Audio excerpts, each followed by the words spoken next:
Would you dare to walk into hell on earth with your own 2 feet? In 1940, man voluntarily allowed himself to be sent to Auschwitz by the Nazis. He knew it could be the end of his life, yet he smiled as he walked through the gates of death. Why did he do this unthinkable thing? And what happened when he tried to warn the world about the hell he saw inside? In September 1940, as a gray dawn settled over Auschwitz, rows of prisoners stood motionless in the yard, their striped uniforms heavy with mist. The sharp bark of German commands sliced through the silence. One man collapsed too slow, too weakened, was shot without hesitation. The others didn't flinch. They couldn't. But among them stood a prisoner who carried something different behind his hollow eyes. Emaciated like the rest, with the number 4859 stitched to his chest. He wasn't here by accident. He had chosen this. Witold Pilecki had volunteered to enter Auschwitz. Not to escape, not even to survive. He came to gather evidence, to build a resistance, to report the truth from inside the darkest place on earth. What kind of man walks willingly into hell, armed only with a false identity and a mission no one believes he will return from? The answer lives within these walls and in a story history nearly forgot. Before he stepped into the gates of Auschwitz, Witold Pilecki had already lived several lifetimes. Born in 1901 in what was then the Russian Empire, he grew up in a Poland that technically didn't exist. The nation had been partitioned, divided between empires that sought to erase its culture and spirit. But within Polish families like the Pileckis, patriotism was kept alive like a hidden flame. That quiet defiance would shape everything Witold became by the age of 17. He was already fighting. First against the Bolsheviks during the Polish-Soviet War. And then, as the 1930s gave way to chaos, against a new darkness rising in the West, when Nazi Germany invaded Poland in September 1939. Pilecki, then a reserve cavalry officer, returned to active duty. He fought in a desperate, losing battle. Poland fell quickly, crushed between 2 giants, Hitler and Stalin.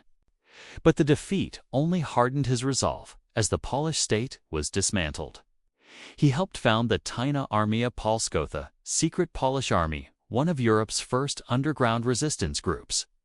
From safe houses and church basements, they recruited men and women to distribute leaflets, gather intelligence, and sabotage German supply lines. But by early 1940, rumors began to surface of something far worse. A new German facility near the town of Auschwitz. They called it Auschwitz. At first, no one understood what the camp really was. Officially, it was said to house political prisoners. Unofficially, whispers of horror leaked out of starvation, executions, worked to death. But there were no photographs, no documents, no credible intelligence from inside. It was a black hole of silence. And the world, still skeptical of German atrocities, didn't listen to rumors. Pilecki understood. To expose what was truly happening, someone had to go inside. The idea was unthinkable. To get arrested on purpose and survive long enough to gather intelligence? It bordered on suicide. But Pilecki didn't hesitate. He proposed the mission himself, volunteering to be caught in a Nazi roundup using false papers. Even his fellow resistance leaders tried to dissuade him, but to him, there was no greater act of patriotism than bearing witness. If Poland was bleeding, someone had to count the wounds. If men were being broken and burned, someone had to return with the truth. And so, on September 19, 1940, he walked into the jaws of the beast. They took his name first. When Pilecki arrived at Auschwitz, he was no longer a man, but a number 4859.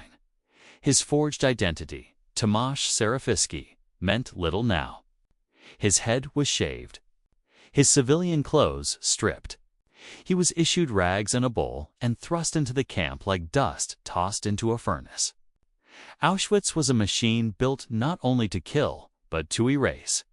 And yet, from the moment he crossed the threshold, he began building something quietly defiant. A network, it started with glances, a gesture, a coded word. The Polish underground was skilled in the language of subtlety, and within weeks, Pilecki identified fellow resistance members among the prisoners' men broken in body, but not in spirit.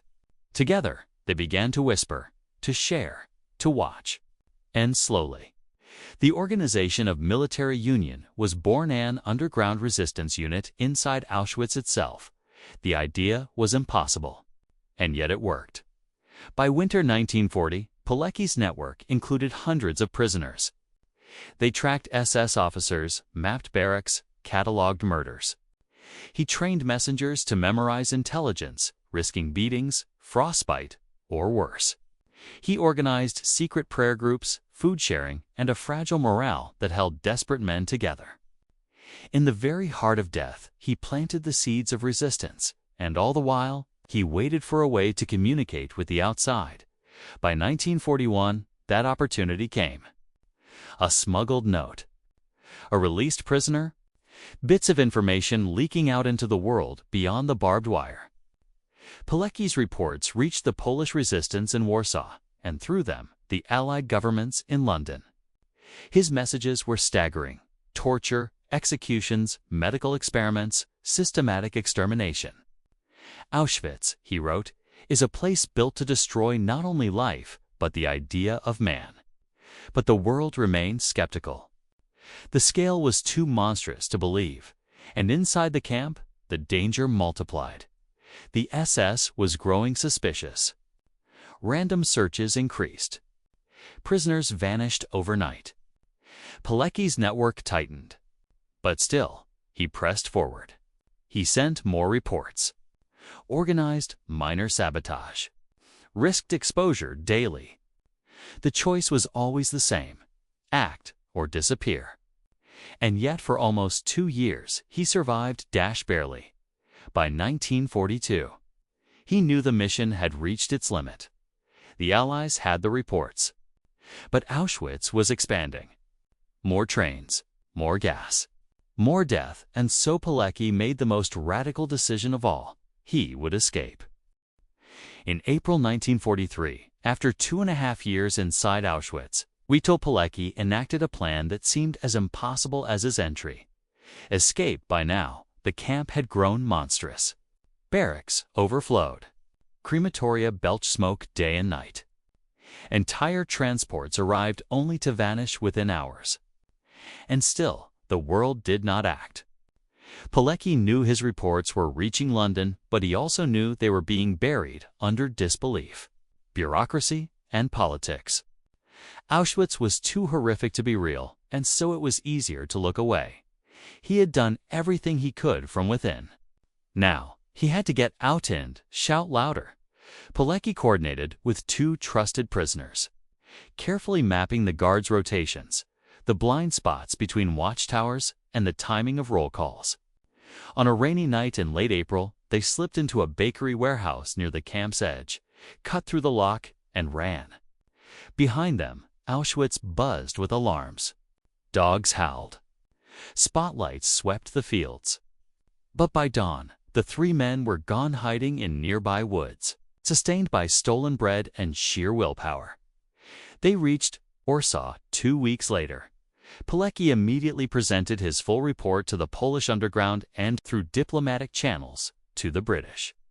It was the most detailed, first-hand account of the Holocaust the Allies had yet seen. He included camp blueprints, prisoner numbers, the use of gas chambers, and even proposed an audacious idea: a coordinated Allied bombing of Auschwitz's crematoria and train lines. "Stop the machinery," he pleaded. "Interrupt the slaughter." The response was devastating. The Polish government, in exile, forwarded his plans. British officials labeled them unrealistic. American officials, even after verifying the details, feared civilian casualties and doubted the military value of such a strike. Some thought the reports were exaggerated. Others simply deemed them politically inconvenient. The request was shelved. Pilecki, stunned but undeterred, returned to work. He joined the underground's home army, trained new recruits, fought in the 1944 Warsaw Uprising. He was wounded, captured, and spent the final months of the war in a German POW camp. But still, he survived. When the war ended, he emerged into a new world and a new nightmare. Poland had been liberated by the Soviet Union, and Stalin's shadow now loomed over Warsaw. Pilecki, once hunted by Nazis, was now marked by communists as a threat. The man who risked his life to expose. For nearly half a century, Witold Pilecki existed only in whispers. His bravery, his sacrifice, his mission suppressed beneath layers of political silence. In communist Poland, history was carefully edited. Heroes were those who fit the new narrative, loyal to the Soviet Union, aligned with Marxist ideology, sanitized for public display. A man like Pilecki, Catholic, anti-Nazi, anti-communist. A soldier of the Polish underground, was dangerous not because he failed, but because he succeeded without permission. The regime didn't just fear what he had done. They feared what he represented, so they erased him. His name was struck from the records. His Auschwitz reports were hidden away, classified. His children were watched. Friends who spoke of him too loudly were silenced. In schoolbooks, the camps were described vaguely.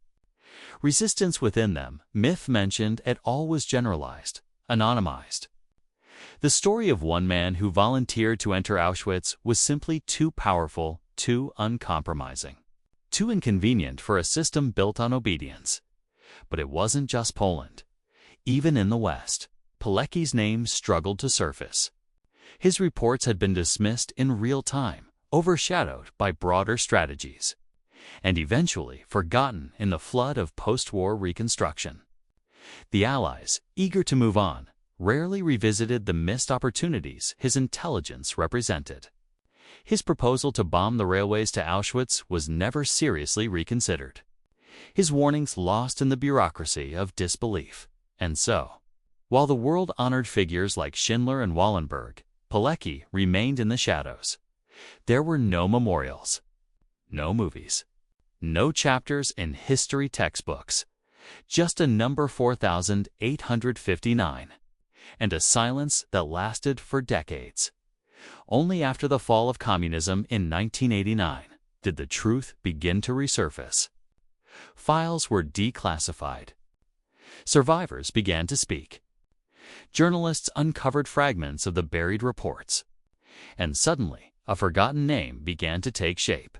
A cavalry officer, a father, a spy, a man who walked into hell not to save himself, but to tell the world what hell looked like. Today, Witold Pilecki is remembered not simply as a soldier, but as a moral compass.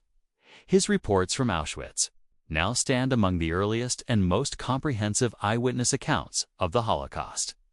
Historians credit him with documenting atrocities before the world was ready to believe them. His writings, recovered and translated, now circulate in museums, archives, and classrooms. His story, once silenced, is taught to new generations not just as history, but as warning. In 2006, Poland posthumously awarded him the Order of the White Eagle, its highest civilian honor. His name adorns schools, streets, even military academies. But honors, as powerful as they are, cannot fully contain his legacy, because Pilecki did not seek recognition. He did not ask for statues or medals. What he demanded, what he gave his life for, was truth. He believed that even in the face of monstrous cruelty, the human spirit could resist. That silence was complicity. That bearing witness, even at the cost of everything, was a duty worth dying for. His courage reminds us that heroism is not measured by victory, but by conviction, and that sometimes the most powerful resistance begins not with a gun, but with a choice to enter the gates when everyone else is trying to escape them, to write even when no one is reading, to speak even when the world isn't listening. Pilecki's story closes the loop. It opened, not with his death in a prison cell, but with his return from oblivion. From the silence imposed upon him, his voice has returned, clear, unflinching, and impossible to ignore. And now it is ours to carry forward. He entered Auschwitz with a false name. He left it with the truth the world refused to see. He died without recognition, buried by regimes that feared his defiance more than his reports. But today, Witold Pilecki walks back into history not as a number, not as a whisper, but as a man who chose witness over safety, sacrifice over silence. Some heroes charge with banners, others move in shadows, carrying the weight of what must be known. And when history hesitated, he did not.